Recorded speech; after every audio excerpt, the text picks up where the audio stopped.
C'est reparti, c'est donc l'émission qui démarre, et donc la première émission de ce deuxième festival Rendez-vous du Futur. Très heureux de vous accueillir à bord de cette drôle d'aventure. Bonjour Niels. Bonjour Éloi. Drôle d'aventure, n'est-ce pas, aujourd'hui ? Oui. Merci beaucoup. Merci Niels, parce que Niels, vous êtes président du Cube, et donc merci au Cube, merci à toutes les équipes du Cube qui se mobilisent pour nous aider à réaliser comme ça un très joli événement, un très joli festival. J'ai envie de dire, parce que les gros chiffres, c'est plutôt sympa, j'ai envie de dire que nous lançons là maintenant notre 78e émission des Rendez-vous du Futur, avec deux invités passionnants. Luc Gazinski, géographe, enseignant-chercheur en aménagement, urbanisme et aménagement du territoire. Luc, j'ai envie de montrer quand même le livre, pardon Niels, L'hybridation des mondes aux éditions Elia Éditions.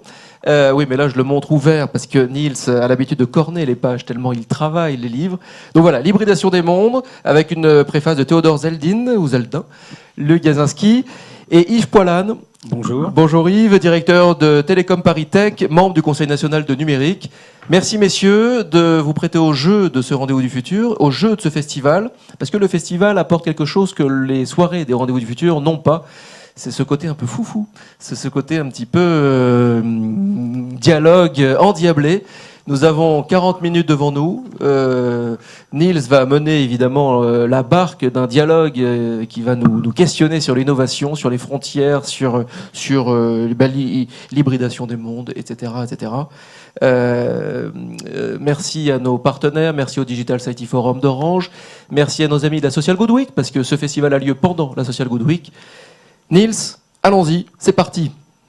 Bonjour Luc Gazinski, bonjour Yves Poilane, merci beaucoup d'être avec nous et d'ouvrir ce festival des Rendez-vous du Futur.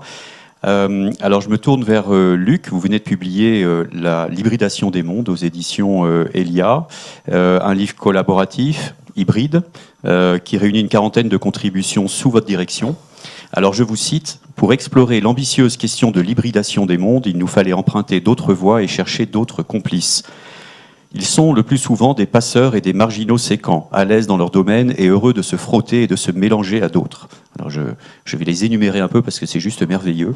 Historiens, linguistes, géographes, généticiens, philosophes, architectes urbanistes, économistes, prospectivistes, psychosociologues, statisticiens, sociologues, artistes plasticiens, sciences de l'information et de la communication, médiologues, politologues, anthropologues, artistes lumière, musiciens, entrepreneurs, professeurs des écoles, mathématiciennes, urbanistes ou bergers.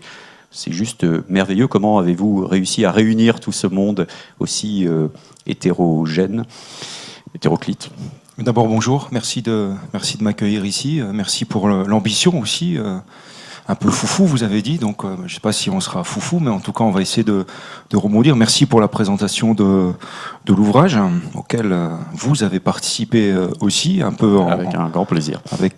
Et puis un papier de qualité. Comment on a démarré cette réflexion-là ? On l'a démarré par un séminaire où, finalement, au bout d'une vingtaine d'années d'expérience professionnelle, en tant que géographe, développeur, urbaniste, j'ai rencontré ce qu'on appelle dans l'ouvrage des marginaux séquents, c'est-à-dire des gens qui sont bien là où ils partent, avec une expérience, un courage, mais qui sont capables de sortir, d'aller hors les murs, de sortir d'eux-mêmes, d'aller dans le hors-là, et de se frotter à d'autres disciplines, ce qui n'est pas aussi évident que ça, puisqu'on nous parle tous de transversalité, de co-construction, de partage.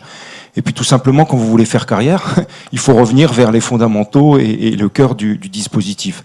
Ça, c'est le premier point. Donc moi j'ai toujours cru, avec Morin, qu'une question posée dans un endroit, dans une discipline, pouvait trouver un début de réponse ailleurs. Donc comment on peut être des passeurs ? J'ai cru comprendre que c'était aussi le rôle, et en tout cas l'ambition du Cube. Alors pour rentrer un peu dans le sujet de ce livre, je vous cite encore, on assiste à un éclatement des temps sociaux, des territoires de vie et des mobilités, les statuts changent, les échelles et les frontières deviennent plus floues, l'irruption des TIC brouille les rapports entre l'espace et le temps, l'ici et l'ailleurs, le réel et le virtuel, l'individu et les communautés. L'effacement progressif de l'unité de temps, de lieu et d'action oblige à de nouveaux assemblages. Et un peu plus loin, les prothèses techniques qui nous aident à vivre pénètrent nos corps, faisant surgir la figure inquiétante du cyborg, avec l'informatique ubiquitaire, les objets qui remettent constamment à jour leur localisation dans le temps et l'espace deviennent des produits et services hybrides, des assemblages chimériques combinant des éléments stables et instables. Comment l'urbaniste, le géographe que vous êtes, voit-il cette irruption de toute cette augmentation virtuelle sur le territoire physique? Peut-être si vous me laissez une petite minute, je vais repartir de ma culture, de l'endroit où je parle. Et l'endroit où je parle, c'est la géographie, c'est l'urbanisme. Et donc obligé de poser une définition. Pour moi, la ville, parce que c'est de ville souvent dont il est question, ou de territoire au sens plus large, mais la ville, c'est le lieu de maximisation des interactions. On nous a dit qu'elle était foutue, la ville. Tout en est parti, l'industrie est partie, la culture en partie est sortie de la ville pour aller vers les frontières de la métropole. Et une des questions qu'on doit se poser aujourd'hui, c'est où, quand et comment on fait société. Où, quand, comment on fait collectif et organisation. Donc première chose qu'on doit aborder ensemble, c'est avoir une vision spatiale, c'est la mienne au départ, mais avoir aussi une vision en termes de temporalité. C'est-à-dire réfléchir le jour, la nuit, le week-end, dans un système qui est totalement mondialisé. Ça, c'est le premier point. Donc, ce qui peut nous intéresser aujourd'hui, c'est que ces entités que sont les villes, elles ne sont plus obligatoirement organisées par des temps sociaux. La ville, elle fonctionnait sur le soleil, puis elle a fonctionné sur les cloches de l'église, et puis sur le beffroi, et puis sur la sirène de l'usine. J'ai connu ça en Lorraine il y a un paquet d'années en arrière, mais c'est fini maintenant, puisque du côté de Florange, il n'y a plus grand-chose comme sirènes qui font du bruit. Et aujourd'hui, l'objet qui nous synchronise, c'est celui-là. Mais c'est un objet qui nous synchronise vers des réseaux qu'on choisit. On n'est plus obligé aujourd'hui de se rencontrer. Et si on le veut, on le fait avec des gens qu'on choisit. Voilà, on n'a plus d'obligation de rencontre. Or, la ville, c'est la rencontre aussi. Oui, Voilà, oui, donc j'allais simplement dire, il nous connecte, mais il nous synchronise pas forcément. Au sens où, parce qu'il n'est pas forcément synchrone. Mais il peut nous synchroniser avec nos proches, ou nos semblables, ou en tout cas nos différents réseaux. Et c'est ce qui est intéressant. Mais moi, ce qui m'interpelle aussi, c'est la capacité qu'on peut avoir dans nos villes de créer des nouveaux agendas, des nouveaux temps sociaux où on va pouvoir se rencontrer. C'est-à-dire que, alors ça peut être des espaces publics, mais ça peut être aussi des événements. Vous savez, vous en organisez un ici, qu'en fait, on va vers un urbanisme événementiel. C'est-à-dire que ce soit la braderie, le vide-grenier ou les nuits blanches sur lesquelles on a échangé il y a quelques années de ça, bon, on s'invente des moments collectifs où on va faire famille, on va faire territoire, on va faire quartier, et on n'est pas simplement sur des questions purement économiques. On va rencontrer son collègue ou on va rencontrer des personnes du quartier, pas simplement pour leur acheter un cendrier Ricard, mais seulement pour les rencontrer, parce qu'au travail, on se rencontre de moins en moins. Vous le savez, essayez d'organiser une réunion, essayez d'organiser une réunion de travail dans une équipe avec des horaires complètement éclatés. C'est difficile. Alors on peut sortir et faire un événement à l'extérieur. Mais voilà, c'est un peu cette question-là, les lieux, les espaces publics où on se rencontre et les temporalités. Et s'il n'y a plus de temporalité obligatoire, alors on est dans de la sélection. Or la ville, c'est aussi du hasard. Oui. C'est ça, la sérendipité, le hasard heureux, et alors, puis la... Oui. Justement, deux petites questions avant de cuisiner aussi, Yves Poilade. Il y a une très jolie phrase. Le problème n'est pas que la réalité augmentée existe, mais que nous ne soyons davantage capables d'expérimenter la réalité qu'à partir de son augmentation. Ça pose une vraie question aujourd'hui, à la fois sur est-ce que ça dit en creux qu'il faudrait peut-être faire aussi un travail sur nous-mêmes avant d'essayer d'augmenter le réel. Est-ce qu'il n'y a pas un retour à l'humain et on voit bien qu'aujourd'hui il y a tout un tas de mouvements aujourd'hui autour de la spiritualité, de la méditation, du soi, du care, etc. Et puis il y a aussi, à l'inverse, la question de cet espace augmenté qui constitue un nouveau paradigme et que l'humain va investir, mais peut-être comme humain augmenté, transhumain, etc. Comment cette tension-là, comment vous pensez que ça peut aller plutôt dans quel sens? Et je vais reprendre aussi une chose basique de là où je parle. C'est-à-dire que la façon dont vous allez circuler dans une ville, par exemple, ou dans un territoire, elle dépend en fonction directe de votre connaissance du territoire comme un scanner, quand vous le traversez, vous allez percevoir, bon, surtout avec la vue, mais vous allez percevoir énormément d'informations que vous allez capitaliser. Et puis d'autre part, toute l'info indirecte, les médias, les réseaux, tout ce qui, d'une certaine façon, nous augmente. Le risque, de mon point de vue, mais qui suis un arpenteur, qui suis aussi pour un réel contre lequel on se cogne, c'est que la part de l'éprouver la ville et la part du dire la ville se déséquilibre. Et à un moment donné, ça veut dire qu'on va être on est dans un risque de manipulation de l'image même de la ville dans laquelle normalement on vit, au détriment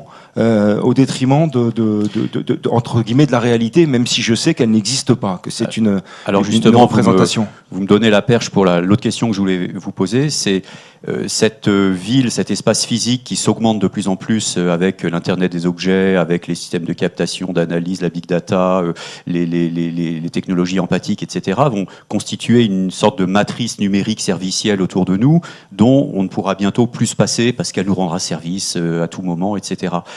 Est-ce que l'urbaniste que vous êtes, et certainement qui porte beaucoup d'attention à la question de l'usage de l'espace public, est-ce que cette matrice servicielle qui est en train de se superposer au territoire physique, à l'espace public, ne va pas progressivement et de fait le privatiser, c'est-à-dire que demain, les règles de la cité, ça sera les conditions générales de vente des services qui nous accompagneront au quotidien. Il n'y a pas de jugement de valeur dans ce que je dis, c'est une question que je pose. Est-ce que l'espace public, là, va pas complètement se transformer et peut-être d'ailleurs nous conduire à des entreprises État, faire le lit des entreprises État?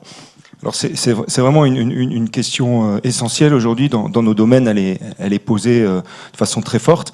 Alors j'allais dire oui, risque, et en même temps, qu'est-ce qu'on voit émerger aujourd'hui? On voit émerger une demande de réel, une dimension de l'espace public, parce que quand on le définit, l'espace public, c'est Habermas, c'est l'espace politique, c'est l'espace de l'urbaniste, du géographe, mais c'est aussi, de mon point de vue, l'espace du faire. C'est-à-dire que dans des démarches comme Nuit debout, dans tous les mécanismes d'appropriation aujourd'hui, à travers des guérillas potagères, à travers tout. Alors ça fait sourire, c'est sûr, on se dit bon, on va lancer des bombes de graines, c'est bien rigolo, mais c'est bobo et ça sert pas à grand-chose. C'est plus profond que ça. C'est-à-dire que la demande d'une relation directe, la demande d'un échange en direct, dans lequel, une fois qu'on est assis en cercle et qu'on commence à échanger, on peut s'augmenter et on peut penser le monde. C'est-à-dire qu'on va se redire ici comment on mange, comment vous mangez, qu'est-ce que vous mangez, comment vous êtes venu, qu'est-ce que l'argent, qu'est-ce que les technologies, et après on le remet en dialogue à partir de tous les réseaux et tout ce service numérique. Donc je pense que le risque, il est déjà pris en compte de façon humaine et quotidienne par l'ensemble de la population. Et je pense que c'est dialectique. Les questions qui sont posées dans le numérique, elles sont simplement augmentées, alors que les questions d'éclatement, de séparation, de temporalité, elles sont déjà posées dans nos quotidiens et dans la vie pratique. Donc ce n'est qu'une augmentation, mais qui, si on la regarde positivement, peut nous aider à fabriquer de nouvelles formes d'hybridation. Parce que réel, virtuel, et donc peut-être retrouver des chocs. Hein, le réel, on s'y cogne, mais peut-être que le virtuel, d'une certaine façon, quand il s'hybride, on s'y cogne aussi, et va nous donner des nouvelles formes, des nouvelles figures, des nouveaux assemblages, des nouvelles formes de territorialité, mais elles sont multiples, elles sont diverses, elles sont temporaires. Ça, je trouve que c'est intéressant avec le virtuel, c'est-à-dire qu'il nous permet de réfléchir à quelque chose qui est du domaine du temporaire, et même un urbanisme temporaire. Vous voyez ce qui est fait actuellement par des jeunes urbanistes, des collectifs d'urbanistes qui investissent des places de Paris. Je pense à Plateau Urbain, enfin je pense à tous ces collectifs d'artistes, d'architectes, donc qui sont déjà hybrides et qui fabriquent là où la ville a l'air finie sur les places. Des bricolages, et là on renvoie à une autre dimension dont je voulais parler, c'est le do-it-yourself, c'est-à-dire que cette idée du bricolage. Je pense qu'aujourd'hui, s'il y a un auteur qu'il faut lire, alors il y a Niels, et puis il faut lire certainement Michel de Certeau, sur la ruse, sur la ville métaphorique, sur l'appropriation, sur tout le bricolage aussi. Donc technologie et bricolage. Vol aussi, transgression. Et Yves, je vous voyais réagir à ces propos. Qu'est-ce que ça vous inspire, cette ville qui s'hybride, qui se numérise, la transformation de l'espace public par l'intrusion aujourd'hui des technologies? Ah, moi, est-ce que je peux repartir un petit peu plus... D'autres questions. Oh, je me doute, ouais, je me doute. Non, non, d'abord, j'adhère totalement à ce qui a été dit, mais je voudrais peut-être juste évoquer peut-être une vision un tout petit peu différente sur le fait que ce que vous avez décrit, c'est pas ce qui se passe majoritairement. C'est-à-dire qu'aujourd'hui, le numérique détruit le lien social. Aujourd'hui, pour la majorité des gens. Je veux dire, les jeunes sont dans leur chambre, devant leurs jeux vidéo, les parents regardent surfent sur le net, regardent des films, des séries. Les parents ne regardent pas forcément les mêmes séries que les enfants, parce qu'à l'époque où il y avait... Il le détruit ou c'est un nouveau lien social? Oui, non, moi, je pense qu'il le détruit. Alors, je vais vous donner juste l'autre jour, il y avait un reportage sur France 2 sur les personnes sans emploi, enfin les chômeurs, et la question c'était finalement, chômeur, qu'est-ce qui souffre, de quoi il souffre le plus? Et il souffre d'une destruction, enfin d'une réduction du lien social. Et on interviewait une dame, et elle disait, si vous n'étiez pas venu m'interviewer, j'aurais été tout seul dans ma chambre à regarder des séries avec mon fils dans sa chambre à jouer sur ses jeux vidéo. Et là, je me suis dit, mais elle n'était pas toute seule. Elle avait son fils dans sa chambre à côté, à jouer sur des jeux vidéo. Donc, on peut dire, enfin, je vais délibérément prendre le parti. Je suis directeur d'une grande école du numérique, ingénieur télécom moi-même, donc je vais prendre quand même le parti de dire attention. Il faut absolument que tout ce que vous avez décrit, toutes ces initiatives, non seulement elles existent, mais qu'elles soient amplifiées elles-mêmes, parce que si on n'y prend pas garde, la pente naturelle, moi ce que j'appelle la pente numérique, elle descend. Elle est descendante pour moi, la pente numérique. Hein. Je vais défendre cette thèse-là. Elle détruit du lien social. J'ai donné l'exemple des familles qui discutent de moins en moins. Je suis désolé, moi j'ai l'impression qu'elles discutent de moins en moins. Je suis pas sûr que la qualité du lien social sur Facebook, sur les Twitter, etc. soit aussi riche qu'elle ne pouvait l'être quand on se rencontrait. Sur le travail, vous l'avez dit vous-même, le télétravail, c'est très bien. L'État, enfin, il y a un décret qui a été signé pour les fonctionnaires qui permet à un fonctionnaire de passer jusqu'à 3 jours en télétravail. Alors vous imaginez, la semaine fait 7 jours, vous êtes 2 jours au boulot, 3 jours à distance, 2 jours en week-end. Je ne sais pas, nous, on n'a pas encore mis en œuvre dans notre établissement public, mais je ne sais pas comment on va fonctionner, parce que comme vous l'avez dit, il y a beaucoup de choses qui se passent en présentiel, dans le contact, et puis aussi dans la sérendipité, et puis le hasard heureux, comme on dit. Je pourrais aussi parler de comment la robotisation sociale on a de moins en moins de gens pour aider les personnes âgées, on va mettre des robots pour aider les personnes âgées. Et j'imagine un monde où il y aura effectivement la personne âgée ou à mobilité réduite qui traversera la rue sur un passage piéton avec un robot pendant que le jeune, lui, sera sur son smartphone et traversera la rue à côté. Il y a un siècle, il y en a rien qui aurait poussé la chaise roulante de l'autre. Donc ça, je décris volontairement un monde un peu, je dirais, un cauchemar quelque part, mais je pense que ce cauchemar, il est quand même un peu là. Mais vous qui êtes un accoucheur de ce monde-là, comment justement vous abordez cette question-là? La bonne nouvelle, c'est que d'abord, il y a des tas de gens qui pensent autrement. Il y a des tas de gens qui construisent le monde autrement. Et je pense, et c'est là où je vous rejoins parfaitement, je pense que le numérique n'est que le révélateur de ces... il est le révélateur des égoïsmes et des altruismes. Voilà. Il est même et c'est pire que ça, il est pire que le révélateur, il en est l'augmenteur. Et c'est là où il y a risque, parce que tout prend plus d'ampleur. C'est-à-dire que l'humain reste l'humain, avec ses qualités et ses défauts. Et donc, la différence, c'est effectivement que tout est amplifié. Donc les égoïsmes sont amplifiés, les altruismes sont amplifiés. Et donc il faut qu'on fasse très très attention. Et la solution, alors je suis directeur d'école, donc je ne vais pas vous surprendre si je vous dis que la solution, c'est l'éducation. L'éducation, c'est pas que l'enseignement au passage, d'ailleurs. L'éducation, elle se fait aussi dans les familles, elle se fait aussi dans tous les lieux sociaux. Mais la solution, c'est l'éducation, parce qu'il faut cultiver non pas comment on va utiliser le numérique pour créer du lien, il faut expliquer, il faut éduquer les gens, il faut que les gens comprennent et ressentent le besoin de créer du lien, parce que une fois qu'ils auront compris, ils sont avides de liens, ils utiliseront le numérique, parce qu'effectivement le numérique est un puissant créateur de liens. Et donc c'est par l'éducation, mais c'est pas l'éducation à l'outil. On pourra parler d'apprendre à programmer, etc., apprendre à servir des outils. C'est pas le sujet. Le sujet, c'est l'éducation tout court, quoi. C'est le vivre ensemble, apprendre à vivre ensemble. Et puis à partir du moment où les gens sauront vivre ensemble, le respect. Moi, ma femme est prof d'anglais en lycée. On pourrait vous parler du respect aujourd'hui. Mais est-ce que le numérique n'est pas aussi un formidable amplificateur de toutes ces dynamiques d'altruisme, de coopération, etc., qui arrivent aujourd'hui? On le voit avec la Social Good Week.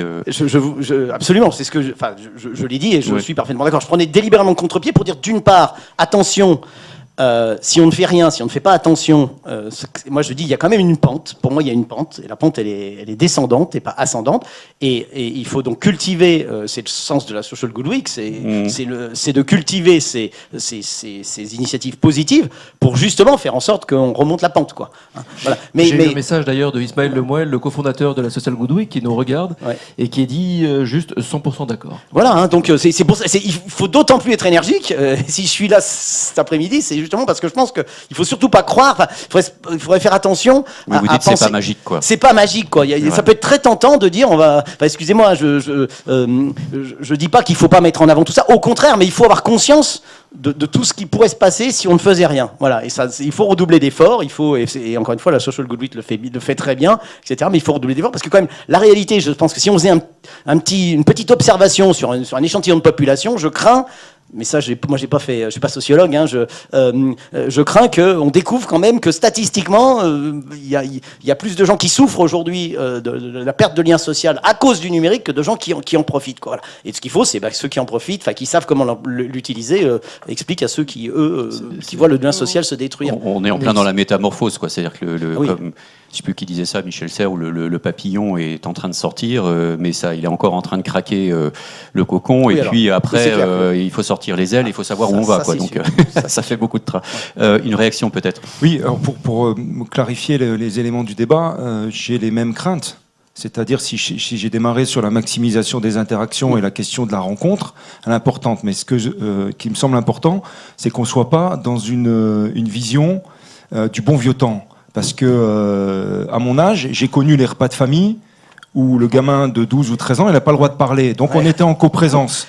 Donc on peut regretter les repas de famille. Je n'idéalise pas le bon vieux temps. On a connu l'homme et la femme tronc qui disparaissent aujourd'hui de la grand-messe du 20h et on est devenu nostalgique d'une télévision qu'on a aussi critiquée. Moi je pense qu'il faut aussi changer de paradigme pour faire savant, en tout cas changer de lunettes pour regarder la question du lien social, mais c'est clair qu'elle entraîne un certain nombre de disparités et qu'il y a des risques. Mais qu'est-ce qu'on fait dans nos quotidiens ? Est-ce que sur l'autoroute, par exemple, vous choisissez la file où il y a encore un homme ou une femme sur un métier peu qualifié et vous lui donnez des pièces de monnaie ou votre carte ? Ou est-ce que vous allez vite et vous avez déjà le télépéage ? Ça, c'est une question. Tout à l'heure, je prends un avion. Si c'est encore possible, j'irai voir derrière le guichet. J'irai pas à l'endroit où quelqu'un m'accompagne vers ce qui est en train de tuer son propre métier. Mais après, est-ce que c'est un métier suffisamment valorisant ? Donc ça, il faut vraiment qu'on fasse attention. Et je voudrais donner un petit exemple. J'étais dans un débat il y a 1 an et demi dans une ville du sud de la France, dont je dirai pas le nom, du sud-est de la France, une grande ville du sud-est de la France, où le projet de ville numérique s'appelait la ville sans contact.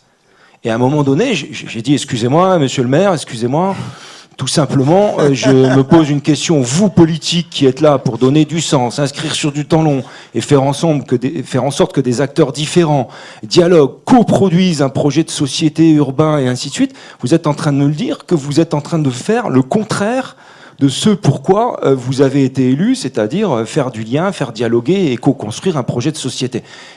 Ils ont changé, hein, ils ont senti que le vent tournait là-dessus, qu'ils s'étaient mal positionnés, mais ils étaient très influencés par les grands de ces domaines qui nous fabriquent des beaux univers numériques dans lesquels on peut se promener, on est en 3D, on est en immersion et tout ça. C'est très séduisant. Donc quel imaginaire, et ça c'est un élément important, je sais que vous avez une chaire des imaginaires, mais quels imaginaires on peut mobiliser sur cette question-là. C'est-à-dire, est-ce que c'est l'imaginaire des grandes firmes, IBM, Cisco et ainsi de suite, ou est-ce que c'est l'imaginaire que je proposais tout à l'heure du bricolage urbain et voilà, mais ça peut être le paysan népalais avec une arère et en même temps un téléphone portable. Cette hybridation-là qui nous semble bizarre, mais qui l'est absolument pas, quoi. C'est-à-dire, quels imaginaires on peut mobiliser ? Justement, je rebondis, vous dites... Oui, on va devoir un petit peu accélérer. D'accord. Alors, je vous cite, « Penser l'hybride, l'hybridation et l'hybridité est une invitation à l'ouverture, au devenir comme processus du désir, à la transgression et à l'inconfort. C'est une invitation à exister, à voir sa tenue hors de soi, en avant d'eux, hors de cette contenance que nous nous donnons, par exemple, en construisant notre propre personnage. Une invitation à la rencontre comme échange mutuel de formes, incessamment modifié par cet échange même. » Finalement, c'est culturel, la barrière de la transformation, elle est purement culturelle, elle n'est pas numérique, technologique, c'est ce que vous disiez d'ailleurs tout à l'heure.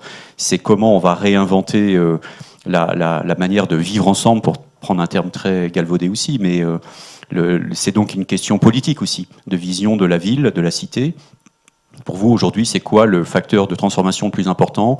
Le politique, l'éducation, l'entreprise qui est en train d'investir l'espace public de plus en plus. Comment on concilie tout ça ? L'éducation, pour moi, vous avez raison, c'est l'éducation. Il y a toutes sortes, évidemment, c'est complexe, c'est systémique, tout ce qu'on veut, mais l'éducation. Mais est-ce que vous avez eu une éducation à l'image, vous ? Moi, j'ai appris à décrypter les poèmes de Rimbaud, de Baudelaire. Je ne sais pas si c'était très, très juste ce qu'on disait de cette poésie ou cette littérature, ou Hugo, et d'ailleurs c'était très franco-français à l'époque, mais j'ai jamais eu, et j'ai vérifié, il n'y a pas d'éducation à l'image. Si vous montrez à un jeune, un ado, et au-delà, vous lui montrez une émission, vous lui montrez le 20h, il pense que c'est de l'information vraie.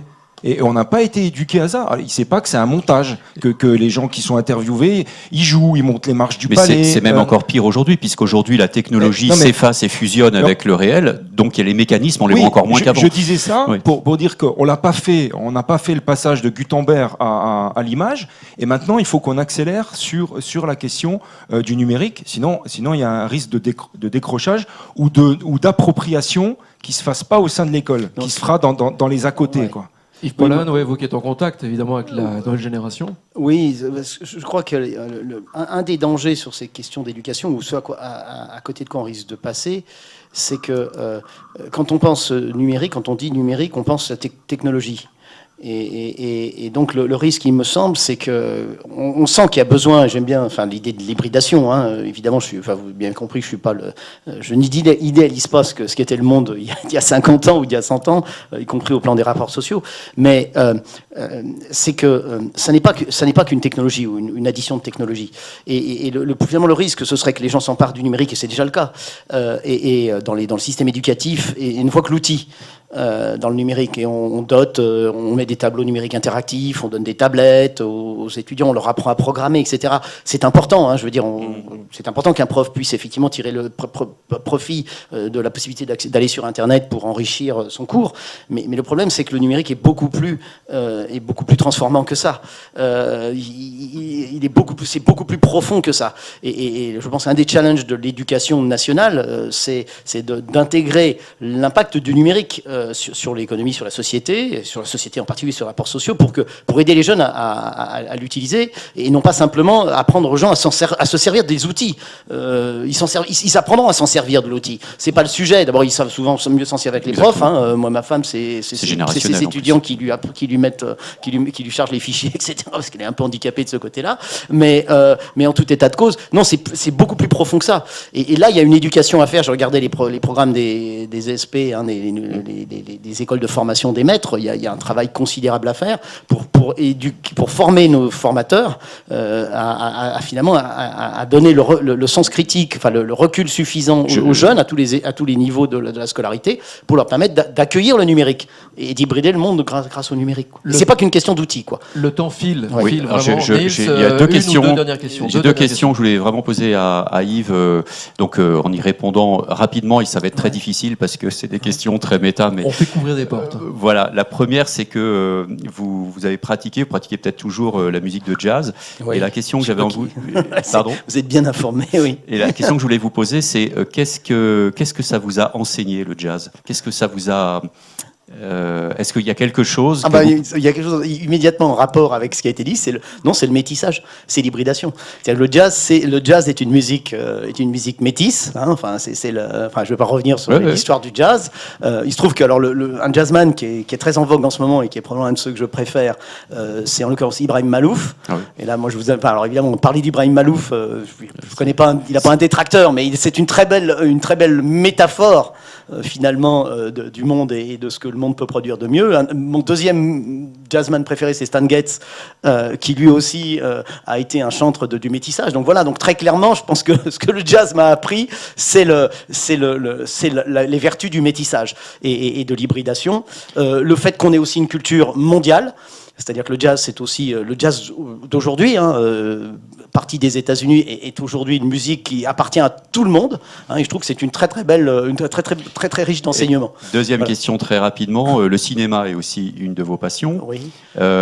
Et donc, Jean-Luc Godard a dit du cinéma que malgré toute sa puissance de feu, si on regarde Hollywood avec les effets spéciaux, etc., il n'a pas la capacité à représenter le réel.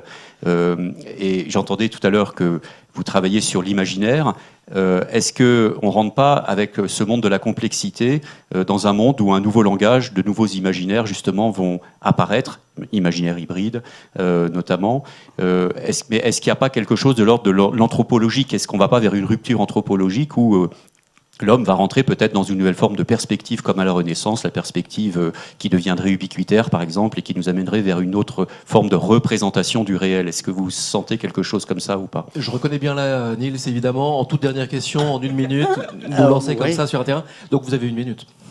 Écoutez, je vais essayer de faire très court. Non, ce que je peux dire, c'est que je pense qu'on vit une révolution qui est encore supérieure à celle de l'invention de l'imprimerie.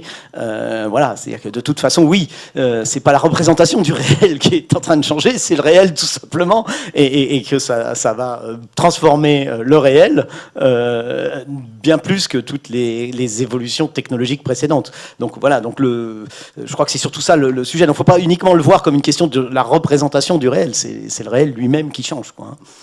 Un dernier mot, Luc, pour Oui. finir. Pour rebondir sur la Oui. question, je suis pas jazzman, mais j'ai un ami, Olivier Soubéran, qui est chercheur et qui a publié un bouquin sur l'improvisation. C'est génial cette idée, parce que jazzman, c'est aussi c'est pas ceux faux. qui sont les meilleurs C'est en vrai. impro, mais C'est c'est vrai. pas du n'importe quoi l'impro. Oui, oui. C'est j'ai un vrai savoir-faire et après je sais improviser. Donc dans un monde de plus en plus incertain, complexe, hybridé ou pas hybridé ou métissé ou créolisé, la question d'avoir une compétence solide et après d'en sortir pour aller se frotter et improviser avec d'autres, à mon avis, c'est un courage et c'est une posture qui est vraiment intéressante. Et il y a un philosophe qui a dit, on reconnaît la qualité d'une ville au nombre d'espaces qu'elle réserve à l'improvisation. Et je trouve que ça serait pas mal, l'idée de se sortir comme ça. Et si je peux rajouter un item, dans le jazz, c'est aussi un modèle en termes d'organisation, puisque dans le jazz, il n'y a pas de leader, il y a des leaders qui prennent un tour de rôle la place et les autres qui soutiennent. Et c'est pas pour rien que le jazz finalement revient très régulièrement dans ces émissions des Rendez-vous du Futur. Merci beaucoup Yves Poilade, merci beaucoup Luc Gazinski, et à très bientôt. Merci beaucoup parce que vous êtes prêté à un jeu d'une synthèse redoutable. Les Rendez-vous du Futur habituellement durent 1 heure, là c'est très compressé. Merci beaucoup. Nous sommes dans le cadre du festival Rendez-vous du Futur, dans le cadre de la Social Good Week, et nous allons continuer évidemment tout l'après-midi, mais cette première émission du festival, du 2e festival, est terminée. À tout de suite sur les réseaux. Merci.